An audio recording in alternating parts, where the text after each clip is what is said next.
Hello, everybody. Welcome to BeerSmith Podcast number 91. It is late October 2014, and Chris Graham joins me today to talk about fermentation. I just finished up the How to Brew All Grain DVD with John Palmer, and they're actually shipping to my house right now. Should be available within the next week on Amazon. I'm really excited about this project. John and I jointly wrote the script, filmed over 3,500 video clips, and then distilled it down to a 90-minute video. This joins the 70-minute extract video we released earlier. Our goal is to make the best possible DVDs on homebrewing, and I think we succeeded. The extract video is available now, and I'll have the all-grain video available on Amazon, Amazon Instant, as well as Vimeo, and many homebrew stores in just another week or so. You can learn more about these at beersmith.com/DVD. Also, I'd like to thank this week's sponsor, Craft Beer and Brewing Magazine. They're now offering a full 6 issues a year, up from 4 for the same discount price. In addition, you can get another 20% off your subscription when you use the offer code BeerSmith at checkout. I encourage you to check out this great new magazine for homebrewers at beerandbrewing.com and use the offer code BeerSmith to get your 20% discount.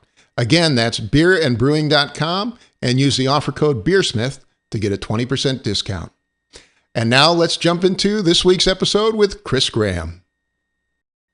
Today on the show, I'd like to welcome Mr. Chris Graham. Chris is the president of More Beer and More Flavor Inc. at morebeer.com. He teaches brewing at the world-renowned Cybele Brewing Institute, and we've had Chris on the show 3 times before for podcast 1663 and a great tutorial on kegging in podcast number 79. It's great to have you back on the show, Chris. Thanks for having me, Brad. So how have you been? What's going on in your world? Doing fantastic. Doing a lot of stuff with my kids as they get a little older. They're running around everywhere, so they keep me busy at home. And then at work, we're just growing and expanding as always. You guys got 2 little ones, right? We have twins who turned 2 in December. Well, fantastic. Today we're going to talk a little bit about fermentation equipment and the fermentation process. Let's start with the basics. Why is fermentation so important to the flavor of your beer? Oh, geez. It's probably the key determinant of the ultimate flavor of your beer. If you think about it from a standpoint of, there are different ways to make your wort before fermentation, and they can have their own flavor impacts. But all of that would be negated if you had very poor fermentation techniques. So fermentation creates most of the flavor profiles that you pick up in beer, one of them being alcohol, but the rest being esters, diacetyl, and a myriad of other flavors that are present in beer. And there's so many factors that determine what flavors are made in that process. The big things I want to talk about briefly are temperature, and we'll cover that a little bit later. But basically, too hot, too cold are going to make all kinds of different flavors for you. And also sanitization and making sure we're clean, and that how much wild yeast and bacteria got into our wort pre-fermentation and had an effect on there. There's no such thing as none. It's limiting how much actually get there and influence the beer. Well, before we get to that, let's talk a little bit about equipment. Most people start with something simple like a 5-gallon bucket. What are some of the advantages and disadvantages of using a system like that? I'm one of those people who started that way. And, the advantages, one is cost. They're cheap. They're easy to get your hands on. And what's beautiful is most of us actually start with more like a 6.5, maybe even 7-gallon bucket, because then you get some headspace. So you're going to reduce the mess that you make when using them, as opposed to if it was 5, during fermentation, we're going to have a krausen, and that would be all over the place if you made a 5-gallon batch in them. So that's the huge advantage of them is cost, easy to lift, they're prevalent. The downside is longevity. Many times people talk about, I've developed a smell, and I'm like, if you can smell it, that's a bad thing. Unless it's just like a slight fermentation smell, fruity ester usually is what you'd pick up, but any other smells are horrible. And also the fact that bacteria can set up in them a lot easier than other materials, mainly because those types of plastics aren't generally a high enough density to prevent scratching. And so on them over time, as you clean them, you'll usually see scratches forming. The way I usually see it is actually you'll see a little bubble line after you fill it with water, and meaning that that's where you have scratches going on. It's hard to sanitize in those areas, and over time, people usually use them. I've had customers use them 20, 25 batches without issue, but after that, they're like, "Ooh, that last batch didn't taste like it should have," and concerns over it. Just either to replace it with another one or move to either another material or a harder plastic in the form of some of the plastic carboys. We'll talk about those, but those are usually what people transition to. So, Chris, most people then move on to a glass or plastic carboy. What are the advantages and disadvantages of that? All right. Well, plastic carboys are the new kids on the block, relative speaking to carboys. So let's start with glass first. The number one concern with glass is safety. Many have broken over the years, whether it's in use or in storage, or mostly when being cleaned or moved around. This can be negated a little bit by using carboy haulers. Usually these are nylon webbing strappings to help pick up the carboy, and they also act as a little buffer when you go to set it down. So instead of setting the glass on, say, concrete, you're setting it on nylon, which helps reduce the impact. The other way people set up their glass carboys is with the handle on the neck of the carboy. Those are super handy for handling empty carboys, but as a warning, I do not recommend trying to pick up a full carboy with them. I've literally seen them snap off. I use them to help tilt my carboy, let's say during racking. Picture one there, yeah. Exactly. So that handle's perfect to help tilt it, or when it's empty to help move it around. But when it's full, make sure you're lifting from the bottom of the carboy as opposed to just one point on it. Now, from a material, glass is fantastic. Easy to clean, easy to see through, hard to scratch. So its longevity is great. It's also very not oxygen permeable. So for long-term storage of liquids, let's say a big barley wine or something, you don't have as much fear as oxygen having an impact on the wort itself. But from a damage standpoint, it has its concerns. Mm-hmm. Plastic, the carboys that are coming out in plastic are mostly all PET, which is a different type of plastic than, say, your bucket would be. It's a much higher density, harder to scratch plastic. Think 2-liter bottle of soda. So some of the cool things that I love about plastic is, one, the oxygen permeability is not that bad. For most of us beer makers, it's great. Wine, it's actually fantastic in the tests we've done and others have done on it. But people's concern is that oxygen would permeate, and it does more than glass, but it's not a whole lot. But the real question is longevity, cleaning, hazing, that kind of stuff. So it really depends on how you handle them to how long they'll last. I don't recommend carboy brushes for plastic carboys, and most people, once they use them once, realize they don't need them.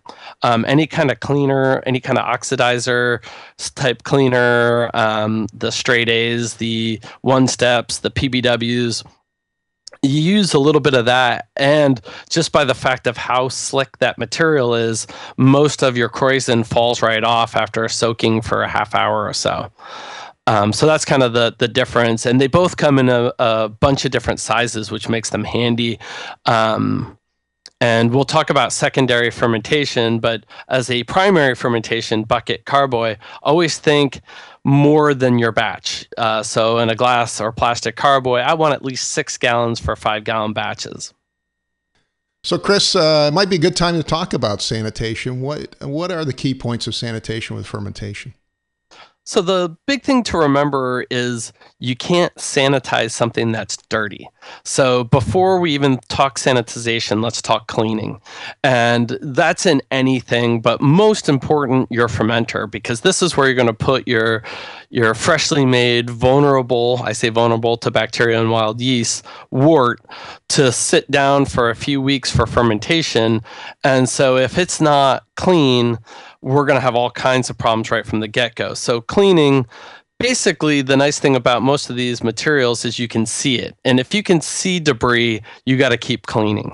So my personal favorite cleaner is PBW, but I've used anything from OxyClean to Straight A to One Step, and they're all good cleaners. Most of them need to be rinsed afterwards. I think One Step, you don't need to rinse afterwards, but I do because I'm going to sanitize it anyway, so it doesn't really matter. Right. But basically, warm liquid with an oxidizer, warm liquid with PBW, a little soak, most of that solids break down enough that if it's in a glass carboy, I still usually have to use a brush, but not for more than maybe 5 minutes or so to make sure it's good and broken down, a quick rinse, and then we'll go into sanitization. And on the PBW or cleaning, I don't really care how full or empty you do it. I'm the type where PBW is not that expensive, so I usually come close to filling my vessel up when doing the cleaning. And I also usually clean many things at once. And as long as what I was cleaning in the beginning wasn't too dirty, I can then clean the next thing, the next thing, the next thing. I keg, we did that discussion before. So sometimes when I'm cleaning my carboys or my conicals, I'll take that cleaning liquid and then clean kegs with them too, because as long as I haven't really soiled the water too much, that I'm usually good to keep using that cleaner the same day. Now we've rinsed and we go to sanitization. That I am a strong believer in full liquid fill for sanitization. I'm a Star San user. I used to use iodophor. I've used other sanitizers as well. I like sanitizers that are no rinse and you don't have to drain 100% to not fear them. So Star San works really well for me. I don't fear the foam. I've tasted it in the dilute format. It doesn't add character to your beer. It doesn't kill yeast at that dilution level. Plus, by the time you put your wort on top of it. So anyway, I like to do, I say it's mandatory to do the full volume. Don't try to put 1 gallon of sanitizer and really try to distribute it. The pros can get away with it in Conicals, but they're using much more aggressive cleaners and sanitizers than we are as home people. All the stuff we use at home, if it touches our hands, it doesn't burn the skin off. So it's quite safe, but yet for that in mind, it needs a little more contact to really be effective. So that's my little spiel on making sure, 1, you can't sanitize dirt, and 2, when you do sanitize, you want to do at least 5 gallons in your 6.5 gallon carboy. Yeah, so there's PBW and Star San from 5 Star Chemicals, which is actually what I've been using lately too. Yeah, it just works, and a lot of breweries use it as well, and I've been using it for 10 years without issue. Cool. Well, I wanted to go on to the next option, which for fermenters, which is a conical fermenter. And most pro brewers use a conical fermenter. Why is that? One of the biggest advantages of a conical fermenter in a pro environment is the time of fermentation. And I know that doesn't sound like the biggest advantage because, yes, material, we weld them out of stainless. And stainless is a great material for repeated use. It's food grade. It's resistant to staining and rusting and all of that. So it's a perfect material for repeated use without any impact on the final flavors. But one of the things that most people don't understand of what makes a conical uniquely different is the 60-degree cone on the bottom and what's called tank hydraulics, which is what the fermentation cycle is doing inside of your wort and how quickly you're getting yeast exposed to the sugars and how thoroughly you're doing it. So if you sit and watch your plastic or glass carboy fermentation, and I love new brewers because that's one of the most fascinating things to actually watch. You can actually see the movement going on inside of them. Yeah, in a light beer, you can see it churn. It's just amazing. Exactly. You can even see big clumps of the trub get lifted by the CO2 being produced and rising to the top and the way that it flows. Well, in a conical, what they find is usually it makes like a column up the center and then down on the sides, which makes this great churning effect, and they can actually, if you go to like an anchor brewery or somewhere where they're using on purpose non-conical shape fermenters and then do the same wort, same yeast in a conical, a lot of times they'll find most of the processes are done faster. So that's one of the best, biggest advantages. Then you have a lot of other things that come from that conical on the bottom. The separation of trub is so much easier when you can just pull from the bottom.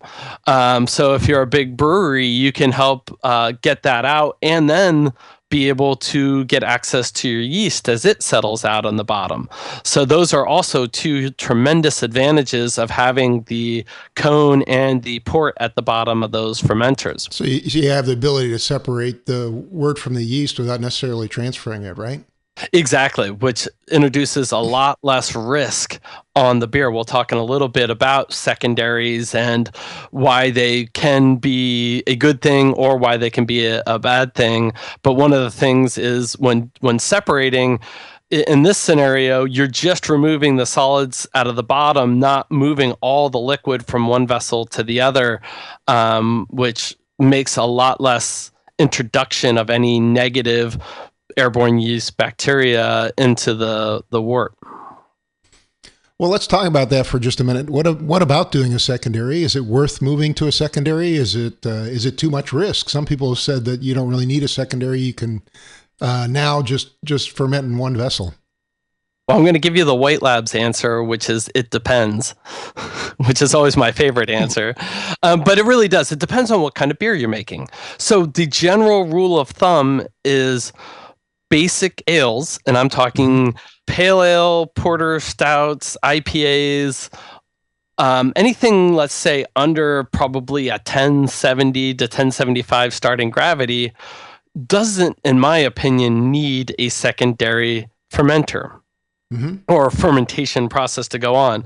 That word is kind of misused because we're not introducing more sugars. We're not introducing anything new to the wort. We're just separating it. So it got coined secondary a long time ago, and most of us still use that word. But a true secondary would be is actually when we're going to reintroduce more sugars to do something with that wort post the initial fermentation.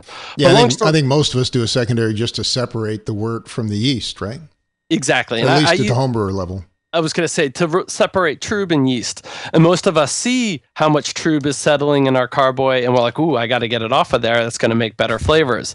And when I started brewing, more is better. So I used to do not only one separation, sometimes I would do two, and thinking I'm making a better beer. There was a great experiment in the 90s at a brewery in Eugene, Oregon called the Wild Duck. They're no longer in business, but they did an awesome experiment testing a few different things, and that was one of them. Some of the other things they were testing was a large carboy versus a small carboy, to see if blow off is better to stay in or to go out. A lot of people think the krausen in a wort would lead to bitterness, and so they tested that. But the big thing they tested was single fermentation, same wort, versus moving it. And the experiment they did was really well done because it was one big batch going into a bunch of carboys in the same exact environment, as opposed to a lot of experiments. I made the same batch 3 times in a row. Well, those of us who have brewed enough know that it's almost impossible in a home level to replicate the exact same wort 3 times in a row. Oh no, all my beers come out exactly the same. Nice one, Brad. I would love to say that, and it's actually a great experiment. It's a great experiment to do. In fact, you'll become a better brewer trying to make the exact same to the specs wort 3 times in a row. You'll learn a lot about your brewing techniques and practices, but long story short, they separated it. Then they had a bunch of judges come in, blind tasting all these different experiments they did of the exact same wort. And what really came apparent quick was, one, they found that intentionally getting a blow-off actually hindered the flavors instead of helped them. So meaning if you did a 5-gallon carboy so that all of your krausen left during the fermentation, they found didn't have as good a results as doing a 6.5-gallon carboy and letting the krausen come up and then settle back down into the wort. Yeah, that's a so-called burden on burden blow-off method, I think is what it's called. Exactly. And I think they usually use that for top cropping and harvesting and such. Right.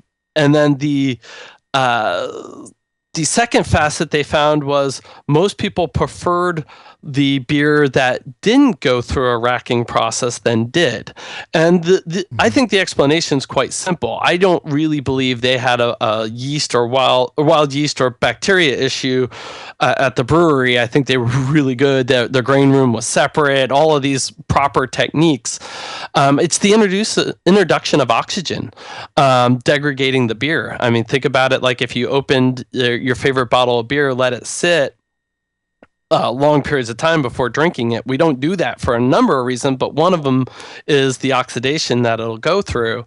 And in most scenarios, unless you're back flushing with inert gases and such, when you're racking into this other carboy, it's full of oxygen, and all that oxygen is stirring up and being absorbed into your wort post fermentation. So now the yeast isn't there to absorb the oxygen anymore, and you're basically oxidizing your beer at that point. So I think that's the number one issue. And then number two issue is, if you have any kinds of bacteria, which is present everywhere, introducing it has a chance to spoil the wort even further. Makes a lot of sense. Yeah. So long story short, I will say this. Long story short, all your basic IPAs and such, the way I teach brewing is I used to teach it 14 days, 10 to 14 days, one fermenter and going into your packaging, whether it be bottling bucket or kegging. If you're high gravity ale, you might want to do them one more secondary because you need more time to finish aging or even fermenting. And lagers, I almost always do a transfer because my process is slowed due to the cool fermentation process. Mm-hmm. Well, let's switch gears now and talk a little bit about process. Strong fermentation starts with a lot of yeast, right? What are your thoughts on yeast? Yeast is fantastic. You need it. So yeast starters. Is good, huh? Yeast is good. Yeast starters is something we preach quite a bit for two reasons. One, it helps grow your yeast quantities, especially the viable cells, and two, it proofs your yeast to, one, make them stronger before they're about to do this work, and two, a lot of things can happen between when you get the yeast and when it was actually produced. So the yeasts are produced in labs, and there's actually a few of them now in the country, but there's one in San Diego, one in Portland, Oregon, and now there's starting to become ones here in the Bay Area, ones in the East Coast. So they're made there. Then they sit on shelves for who knows how much time, probably not much, but then they're shipped to a distributor or the retailer, and then you either pick them up at the retail store or they're shipped to you.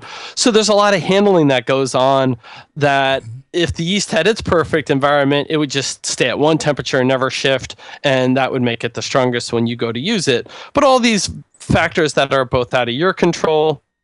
Well, and then yeast ages over time too. The viability goes down because yeast cells don't last forever. Exactly, and you'll see expiration dates and such, and and starters are a perfect example of. I've taken many expired yeast packets and still brewed with them by doing a starter because they don't expire because they're like milk and they turn and go bad. The viability goes down, yeast cells die. Generally, I think most packages they quote about a 50 when it reaches about a 50% viability. They usually say it's expired at that point. Exactly. So doing a yeast starter will help bring you back up to an acceptable range and reuse it. And I don't like to throw things away. So that's a lot of times what I brew with. So I like yeast starters from that standpoint.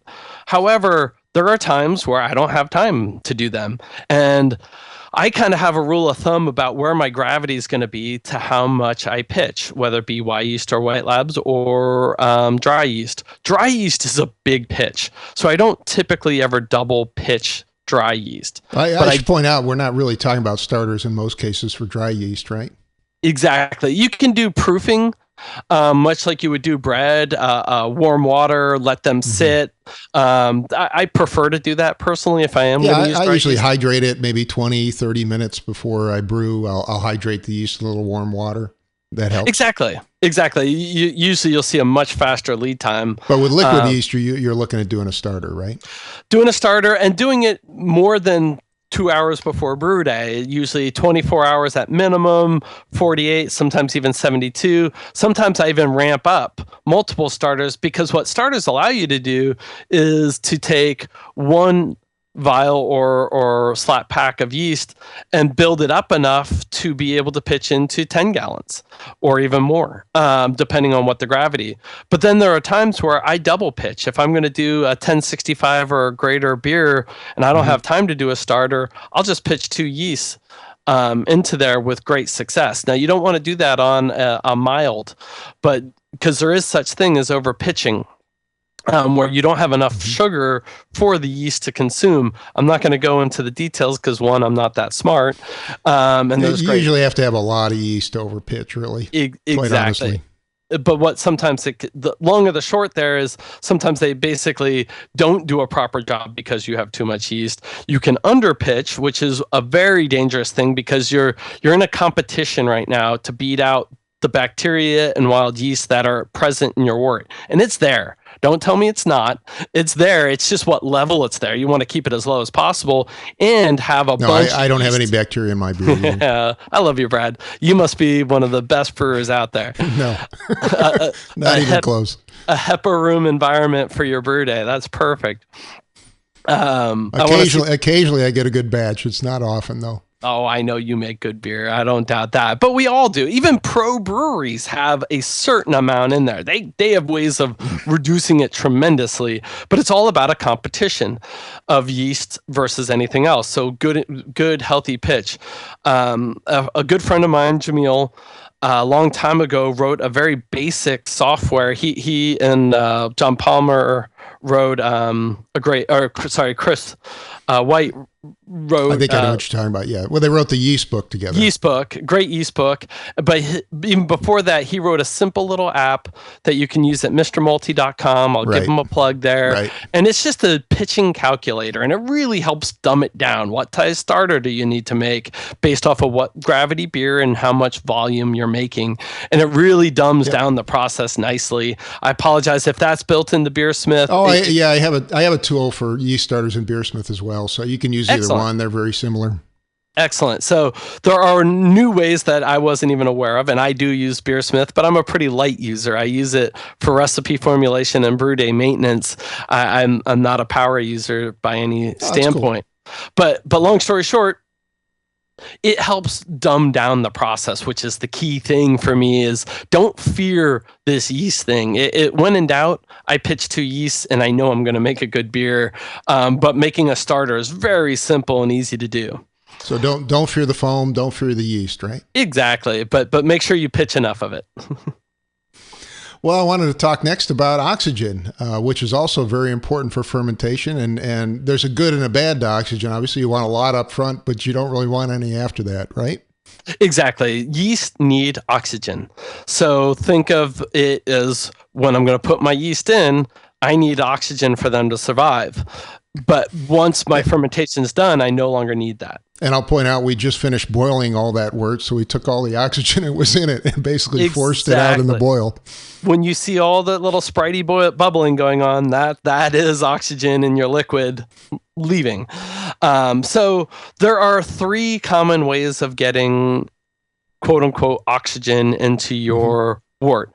Let's talk the pro brewer way. And that is typically pure O2. Bottled oxygen, compressed gas. And the reason I think it's the most common is it's easy to acquire, it's consistent, and you don't have to use it for very long.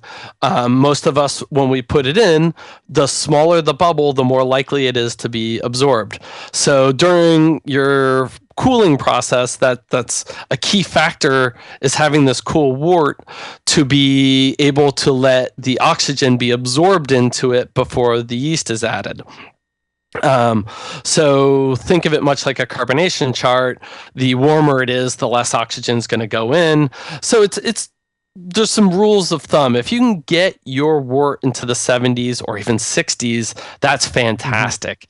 And the cooler you can get it, technically, the less yeast, the less O2 you need in there. So in a pure oxygen scenario, if I can get my wort into the high 60s for an ale, I'll usually run 30 to 45 seconds of oxygen going through a 0.5 micron stone at a fairly slow rate. If I see it roaring, big bubbles coming out. That's an important point. I think if you're working with, if you have the equipment to do pure oxygen, you only need to do it for maybe 30 to 45 seconds. It's not very long.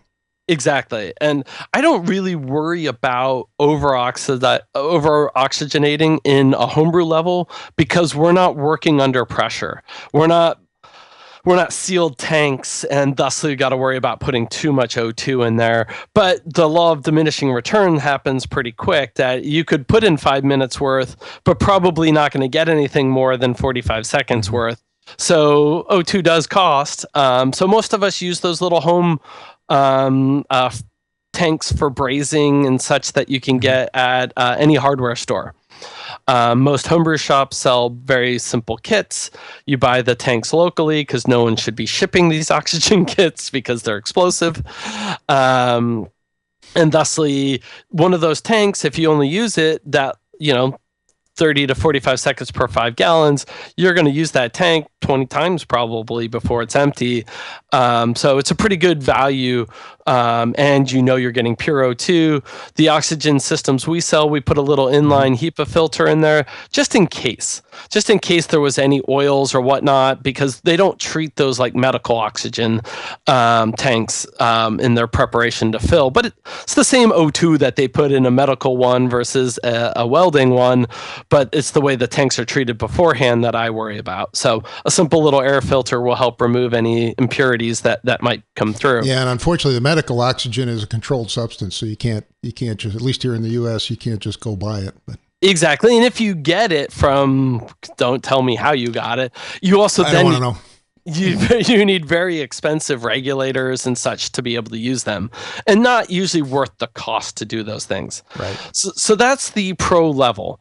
I'm not going to go into inline versus a stone. Well, let's just stone at the bottom of the carboy. Let's just leave it at the bottom there. Maybe later we can circle back to an advanced techniques and we'll talk about that. But for the most part, that's pure oxygen. Then there's aeration, which is very similar concept. You use a stone again, aeration, and usually you use a small air pump. There you go. There we go. Got one up on the screen here. Yep. And just a nice, simple way to get it to go through. Now, keep in mind, the air we breathe isn't 100% oxygen. In fact, it's mostly nitrogen. So the times you need to go are tremendously longer. 30 minutes is what I usually hear. Some people go an hour. It's up to you. Again, law of diminishing returns. But you're going all this time with that running, and you have to use usually a 2 micron stone instead of a 0.5 because it's harder to push through those little 0.5 microns. You need to build a lot of pressure. So thusly, it's a bigger bubble, so it doesn't absorb into the liquid as easily, and you're just running it for this long period of time. So not my favorite, but inexpensive, and guess what? Yeah, I mean, basically you're talking an aquarium pump, a little filter, and a stone at the bottom, right? Exactly. My biggest fear with that is how much time it's sitting in my wort and what can be happening in that time frame. That's part of my lag time. And so I like to keep the lag time, the time between cooling my wort and my yeast actively going. The dream is to get that as small as possible, because the less time there, the less things can go wrong. So the more I'm doing things like having this thing dangling in, not sealing the top properly, I'll use tin foil so stuff can't fall in. But for the most part, I like to go faster. But if I'm not wanting to do O2 or the cost of it, I would definitely go aeration over the last one, which is generally either splashing or shaking. And that's what a lot of people do in the beginning, and I understand it. And I've made plenty of good beer in the beginning of my brewing that I didn't do any kind of oxygen add, and I still was able to make good beer. So basically, you're picking up the carboy and shaking it, right? Well, the first thing a lot of people do is when they're pouring or draining their boil kettle into their carboy, they're letting it splash as much as possible. So that's the Makes first sense. thing they usually do, picking up the oxygen that's in the air that is splashing through. Now, keep in mind, all the wild yeast and bacteria are also in that same air. And then the other thing people do, and I don't like this at all, is shaking the carboy, which you just mentioned, especially those glass ones. When do you think you hear most of people breaking a glass carboy is when they're trying to shake it. So by far my least favorite way of doing it.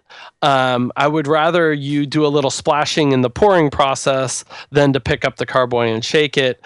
But keep in mind, it's not even filtered air at this point. It's just whatever is in your air, which we have bacteria and wild yeast everywhere in the world. So it's there. So trying to reduce that. So you want to mix that up, bacteria and wild yeast in then, right? Well, that is coming in. So we want to keep that down as much as possible. Yeah. It's the enemy, Brad. Yeah. Well, the temperature for fermentation is also critically important. So I was wondering if you could say a few words about temperature and temperature control. It's hugely important. I'll go back to a statement I made in the beginning. You can do everything technically sound, and if you don't have temp control, your beer can suck. So you can be an all-grain brewer. You can hit every temperature to the nano perfection, but if you ferment your ale at 75 degrees or even more, that is terrible. So what isn't really the best fermentation room is the room that room always stays at 70 degrees, so it's perfect. I did that for a long time.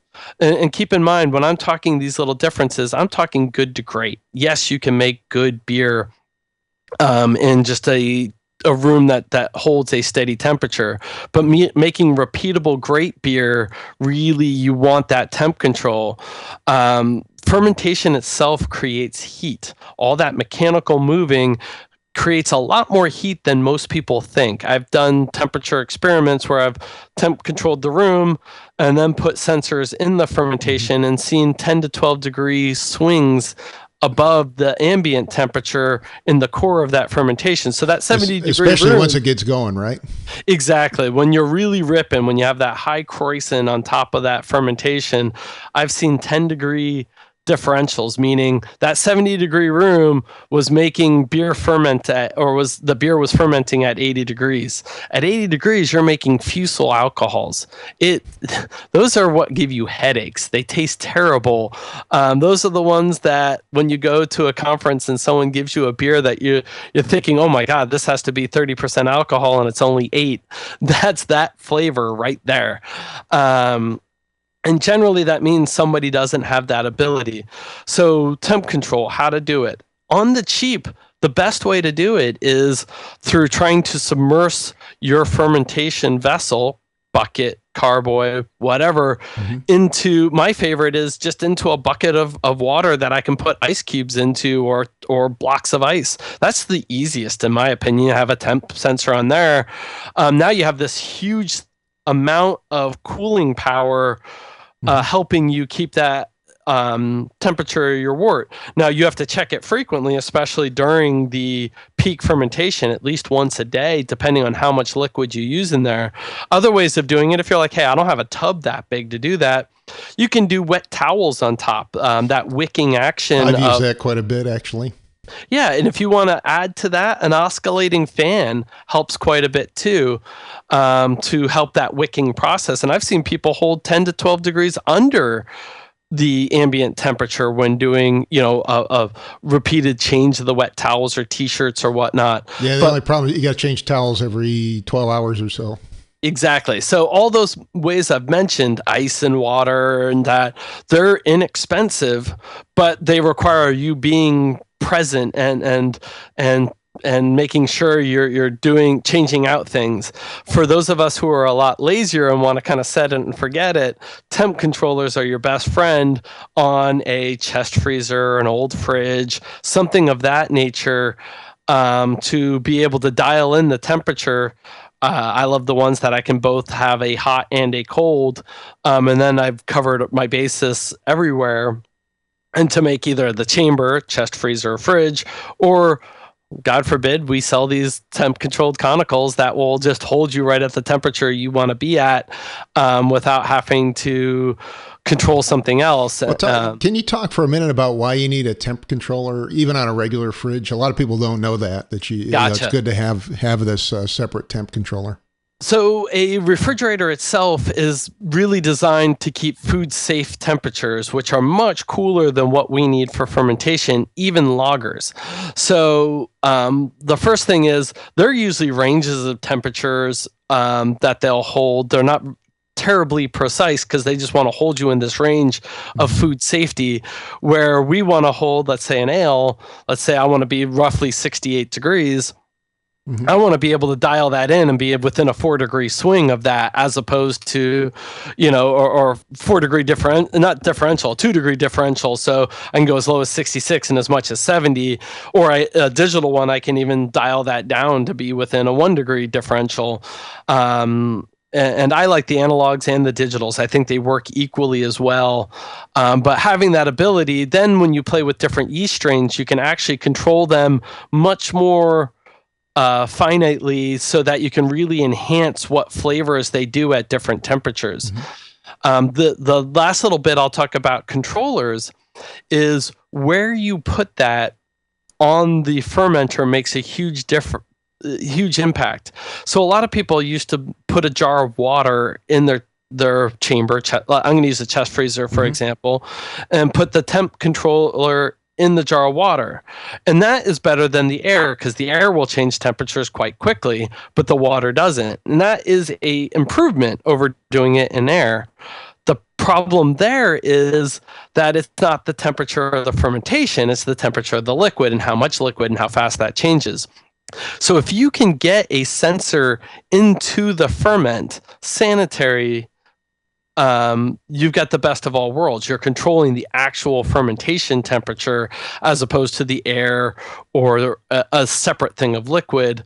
So you're really knowing what your temp is. So there's thermal wells, and you can do them in carboys and buckets and conicals, which really give you much better control of your temperature during fermentation. Excellent. Well, I was wondering if you could talk for a minute about other tips for fermentation, controlling temperature, raising temperature for various rests, and so on. Yeah, so essentially, we'll separate ale and lager fermentations because they're quite different and different temperatures. So typical ales, I want to be somewhere in the 68, 70 degree range, usually the 68 temp range. And I'm typically going to try to do, the most important is those first few days of fermentation, because that's where you're producing all that flavor. That's where the bulk of temperature, of flavor impact comes into play in fermentation. So I'm going to do those on the low side, of my temperature range that I want to hold. And then as fermentation finishes out, I can kind of cheat it to a higher side if I want to help finish that fermentation faster. Now, I'm not talking going up to 80 or 90 degrees. I'm just talking a few degrees of play help speed things up. So my typical I assume you wait until active fermentation is done before you consider raising the temperature, right? Absolutely. And I say raise the temperature. Again, I'm talking a degree or two. I'm not talking huge. Now, diacetyl, we will do something different, and we'll do that on a lager fermentation. But on an ale, just very slightly, if at all. And you don't need to do a raise at all in your ale temperature. But when you're done and you've tested, and we'll talk about that in a second, your fermentation is over. And usually for me, this is somewhere in like day 7 to 10, I will consider doing cold crashing if I'm kegging my beer. If I'm bottling, I cannot do a cold crashing. I need my yeast in suspension. But if I'm going to keg it, I'll do that cold crash, and that helps go a bunch of different processes happen, as well as talk for a minute about what cold crashing actually is. So cold crashing is bringing the temperature down below 40 degrees in the fermentation chamber, fermenter, and a couple things will happen. If you've heard of chill haze, that is one of the, or cold crash, that is one of those processes where a protein haze comes apparent in this cold temperatures, coagulates enough that it'll fall out of suspension. And the nice thing is then if you do that in your fermenter, most of the time you can leave that behind and not bring any of that into your kegging process.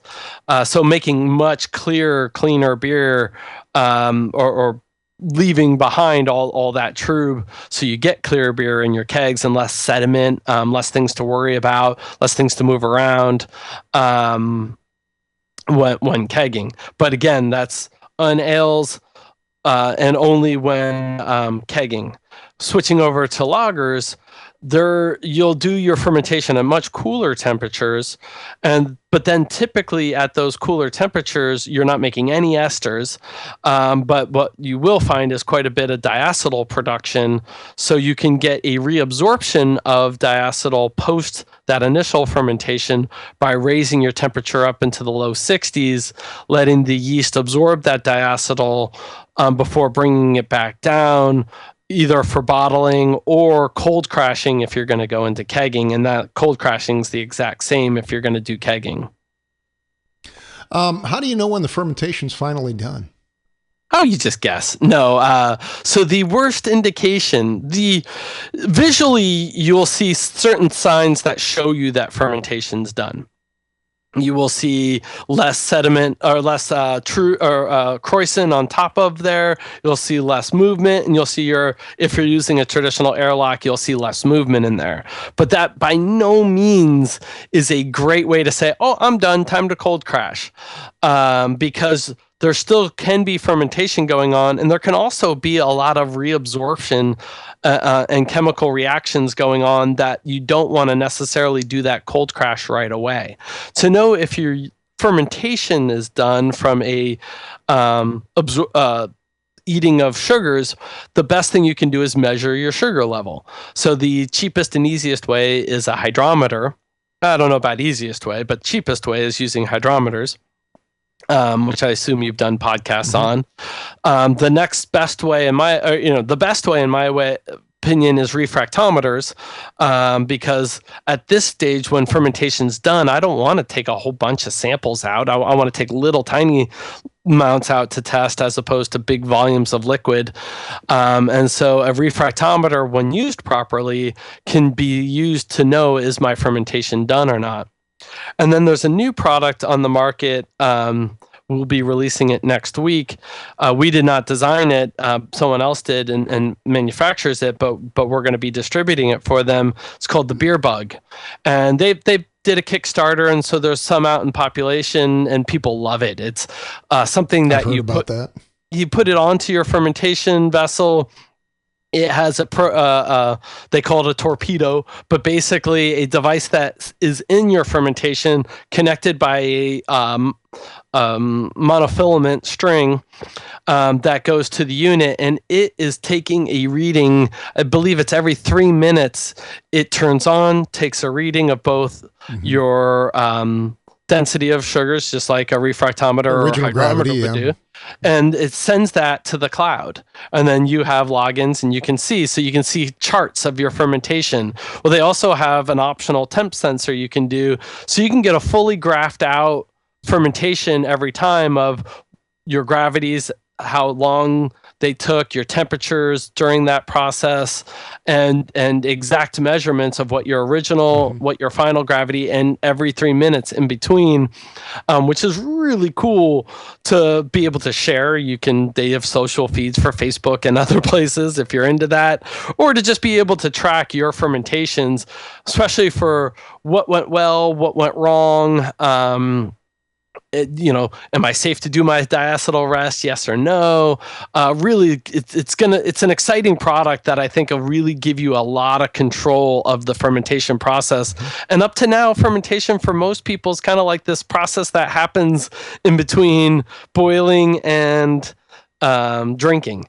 And so there's a lot of time and a lot of science that goes on in that time frame. And I think this will help people understand that a lot better. Very cool. How long can you store the beer in the fermenter before you have to move it? You're in a safety zone if you're under 3 weeks, in my opinion. That's the 20-something day. I think you're fine. I've seen people go even longer with not doing any racking or anything like that and still bottle their beer, still have good carbonated beer. I wouldn't go longer, but you can. So if something comes up, you're not able to get to it, don't throw that beer away.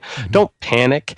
Still bottle it. If you're 4 months and something weird's growing on there, absolutely toss it. In fact, toss anything plastic that's in contact with it. But unless you're making sours.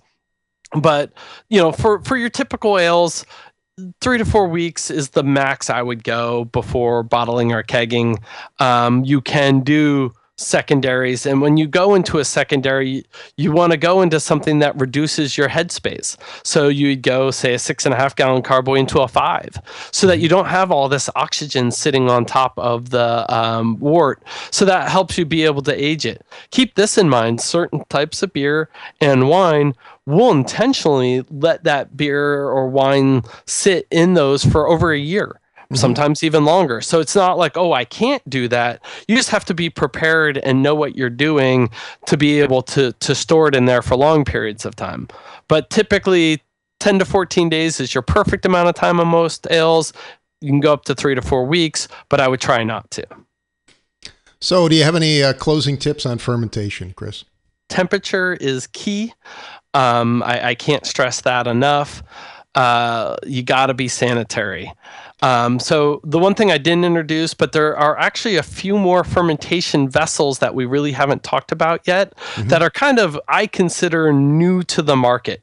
So I'll actually step back for a second and say, like, I started brewing over 20 years ago. I actually read a book, and this book is no longer in print, thank goodness. They talked about going to your local bakery, finding buckets that they use and throw away, and I did that, and it was like raspberry flavoring or something like that. You're never going to get rid of those smells. So using used plastic is a bad idea. I know people have done it, including this guy here, but with very limited good results, mostly bad results. So that's one thing. Fashioning your own is actually pretty commonly done. Repurposing old vessels that are stainless are done all the time. Kegs, I'll do my public service announcement. If you pay a deposit on a keg, you have not obtained a legally keg to alter and use yourself. You don't own it. So if you paid a deposit, you got to get that keg back. The breweries own those kegs. I've heard of some people cutting the tops off them and using them. Oh, yes. You can do that. The best is to talk to a brewery. Ask them, do you have any kegs that are no longer in service? They're not holding pressure. The splines, the parts that make it the keg for serving are broken. Most breweries have a few of them in the back that they are going to salvage or whatnot, and they're happy to sell those to homebrewers on pennies on the dollar.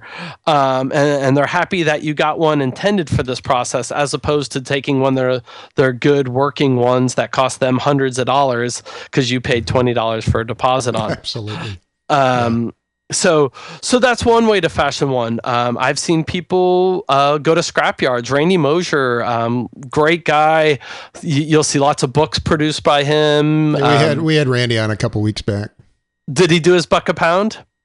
No, I don't think he did a buck a pound. Okay, someday you got to have him do a buck a pound. So he built his whole brewery around the concept of a buck a pound, which used to be most salvage yards charged about $1 a pound for what you bought there. Bought a pump, it weighed 2 pounds. Okay, that's $2. You bought all this sheet metal. Okay, it weighs 3 pounds. That's $3. So he built his entire brew house that way, and he's fashioned his own fermenters and things like that. So using old soup kitchen supplies and whatnot.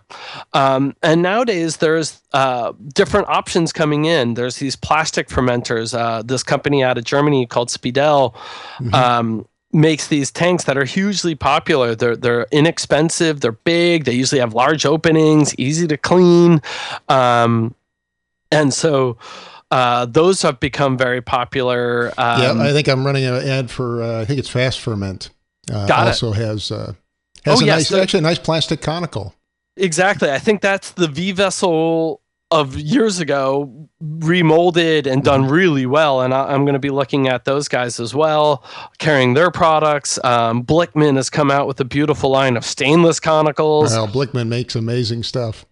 We've made stainless conicals. We did it first, by the way, but I love Blickman as well. We make ones that are temp controlled, so they have the built-in temp control for them. Then there's this other company, and a few of them coming out there, but SS Brewtech is doing a fantastic job of making inexpensive conicals, and something they made kind of a new category called the stainless brew bucket. Here it is, I think, right? There you go.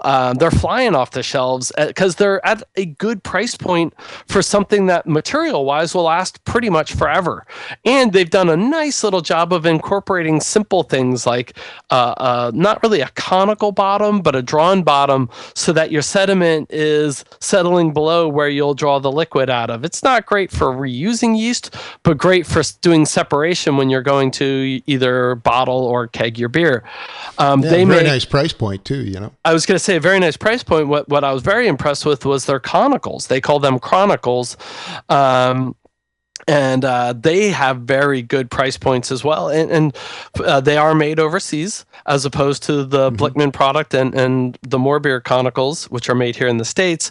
But they make them at quite a nice price point. Here we go. I'm pulling up the other one here. So there's a conical. And what's the price point on the 7 on that? Under 400. $3.95 for a 7-gallon stainless steel conical. They also make like a 14 or 15 gallon at like $5.95, which is just a price point that's unheard of in the homebrewing industry. So they've done a nice job of getting these products to market. And so are a lot of other people right now. There's a lot of great fermentation products coming to the market at reasonable prices. These types of products are going to last you years. If you accidentally... stainless does not wear out, so... And it handles, if you accidentally get a sour bug in or whatnot, you don't have to worry about, oh my God, I got to throw that away. With plastic, you kind of have to make that consideration because you're not going to probably be able to get rid of it. Right. Well, Chris, I wanted you to take just a minute or two to talk about what's going on at More Beer. Well, we're expanding product lines like we just talked about constantly. We've like doubled our grain selection, tripled our hop selection. I don't know if there's any... And of course, you're shipping from both coasts now, so that's great. We ship for free over $59. We ship from both coasts.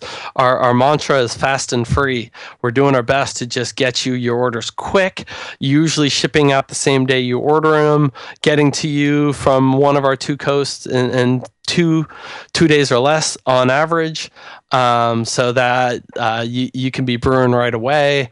And we're just up in our selections, and we carry everything from A to Z, from beginning brewing, all the yeast types available, all to the highest end brewing. We not only carry our own custom made brew sculptures, but we carry other people's as well.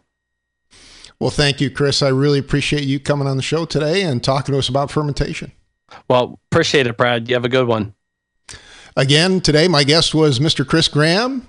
He is the president of More Beer and More Flavor Inc. at morebeer.com. He teaches brewing at the world-renowned Seibel Institute. And we've had Chris on the show 3 times before. I encourage you to check out, especially the one we did on kegging, podcast number 79. Thanks, Chris. Thanks, Brad. Well, a big thank you to Chris Graham for joining us today. Thanks also to Craft Beer and Brewing Magazine, now offering 6 issues a year. You get your subscription now at the 4-issue price. And get an additional 20% off when you use the offer code BeerSmith at beerandbrewing.com. Again, use the offer code BeerSmith at beerandbrewing.com. Also, check out the new How to Brew video series that I did with John Palmer. We've got How to Brew Malt Extract and How to Brew All Grain. Will be available very shortly. You can find out about both of those at beersmith.com/DVD. Again, that's beersmith.com/DVD. Thank you for listening, and I hope you have a great brewing week.